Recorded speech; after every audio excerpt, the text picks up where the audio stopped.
so we can get this party started with our warm-up question. Question number 1. Which artist is famous for his Saturday Evening Post cover art? Norman Mailer, Norman Fell, or Norman Rockwell?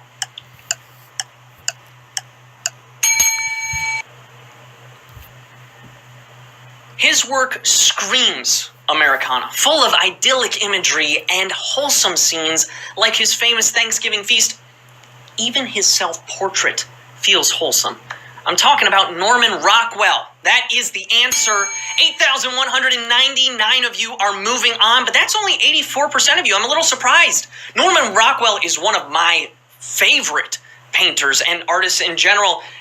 For those of you who knew the answer, is he one of your favorites? I actually had a copy of his self-portrait hanging up in my house as I grew up. I always loved looking at it. It was a big inspiration for me, especially on National Creativity Day. What a great day to have that question. We're moving on. It's time for question number 2, worth a bonus SB. Here it is.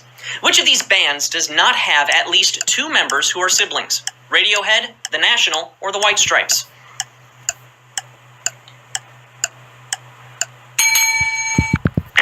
The Jonas Brothers and Hanson aren't the only sibling acts in music. Tons of bands have 2 or more siblings making music together, but the White Stripes, they were spouses. That is your answer. The White Stripes is the answer. Holy cow! A really tough question too. Brutal, if I do say so myself. Only 2,930 of you struck the right chord on that one. We got to get you back in this game. That's only Q2. Get back in here, folks. I've got already 1,300 people, almost 1,400. There it is, back in this game. Over 400 of you have used a free rejoin. Way to go. Smart use of that. It was I will say it was pretty much a third split on each question. But you know what a third makes me think of? Question 3. It's time for that. It's worth a bonus SB. Here it is. Where did New York get the nickname the Big Apple? At some stables, at Yankee Stadium, or at a jazz club?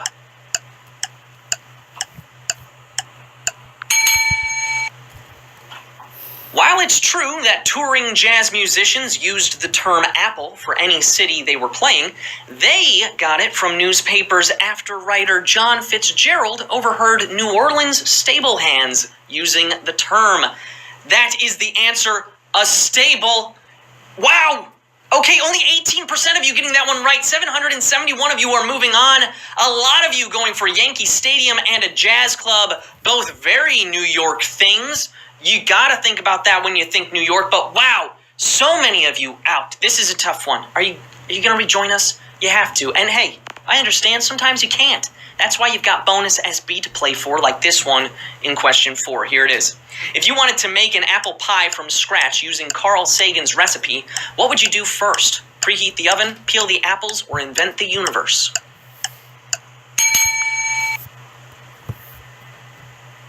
Carl Sagan was a highly influential scientific mind, but maybe not much of a baker. Since he reverted to his science brain for his recipe, before you do anything, you have to invent the universe. That is the answer. Way to go. 72% of you. That is a much better percentage. 831 people are moving on. We did lose 324 of you, but I get it.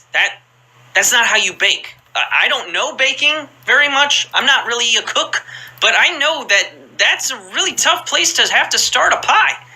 We're on to question number 5 now, worth a bonus SB. Here it is. Where would you find the inspiration for the raining code in The Matrix? A cookbook, the Rosetta Stone, or a menu?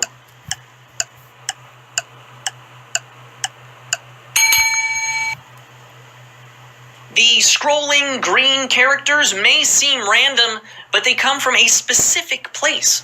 The language is a combination of Japanese characters and its sushi recipes from a cookbook. That is the answer. 318 of you moving on. Holy cow. There are only 318 people still in this game. We're only at question number 5. I didn't realize this was such a tough one. A lot of people going for the Rosetta Stone and a menu. A menu close, but just missed it on that one. That's okay. Remember, we've got bonus SB for you, like this one in Q6 that you can earn. Here's your question. What food product is made from the leftovers of beer manufacturing? Maltese, Vegemite, or bouillon cubes?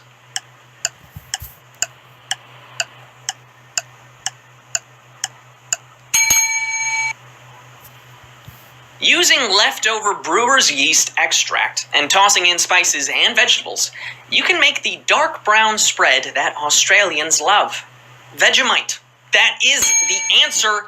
Okay, there we go. 83% of you getting that one right. 318 people. Moving on. I like those percentages. Way to go.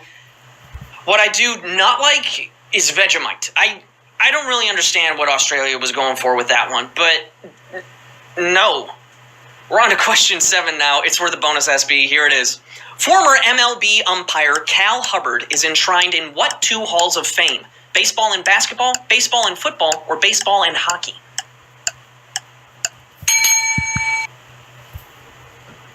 He umpired for 41 years. When he began, it was his second job, since he was one of the most feared linebackers in the NFL, which is why he's the only man enshrined in the baseball and football halls of fame.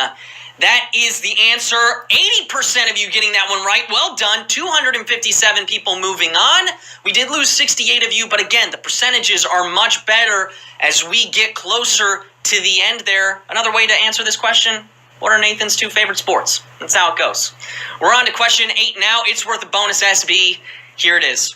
What company aired the longest commercial in U.S. history? Heinz, Timex, or Arby's?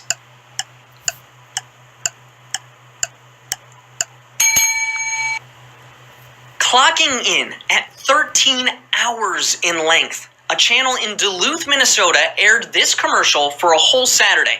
It's a brisket in a smoker promoting Arby's Smokehouse Brisket LTO sandwich. Arby's is the answer. 44 of you got that one right. Holy cow! I mean, good job. 42 of you, you got the meats, but we have 219 people out. Rejoin if you can. There's only 2 questions left, and a lot of you went with Heinz. I get it. 13 hours for a commercial. Who would do that? It's just a bunch of brisket over and over and over. Okay, yeah, now I do want brisket. It works. I get it. Let's move on to question 9, though. We've got 2 questions left, and this one's worth a bonus SB. Here's your question. What is the answer to the multiplication question used as the Rolling Stones' second American album title? 1969, 60, or 5?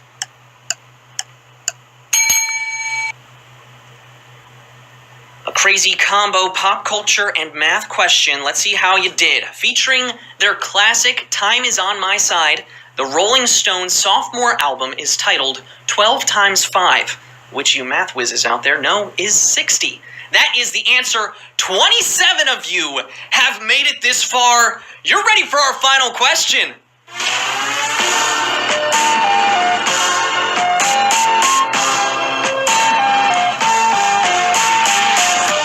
So let's get to the question. Here's Q10. The robbery scene in White Men Can't Jump mirrors an incident with which former NBA player? J.J. Hickson, Reggie Harding, or Ron Artest?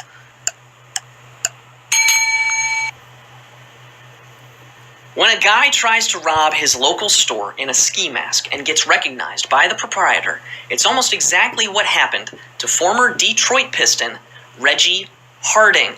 10 of you knew that answer and are splitting our grand prize.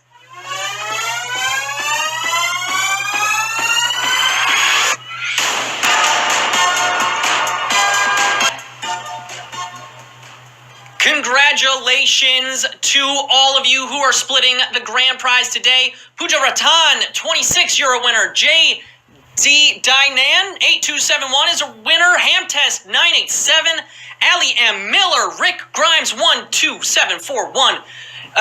And just a few more of you. I can't understand all of your usernames. They're very creative, but you're all winners. You're getting $100. That is 10,000 SB. That is amazing. Congratulations. You're getting your prize in the form of points called SB, which you can redeem for PayPal cash or gift cards to Amazon, Starbucks, Target, and hundreds of other places. I hope you enjoyed the game. This was a crazy one. You guys did great. Devin will be here on Monday with more Swagbucks Live. I'm Nathan Andrzejczyk. Have a great rest of your weekend, everyone.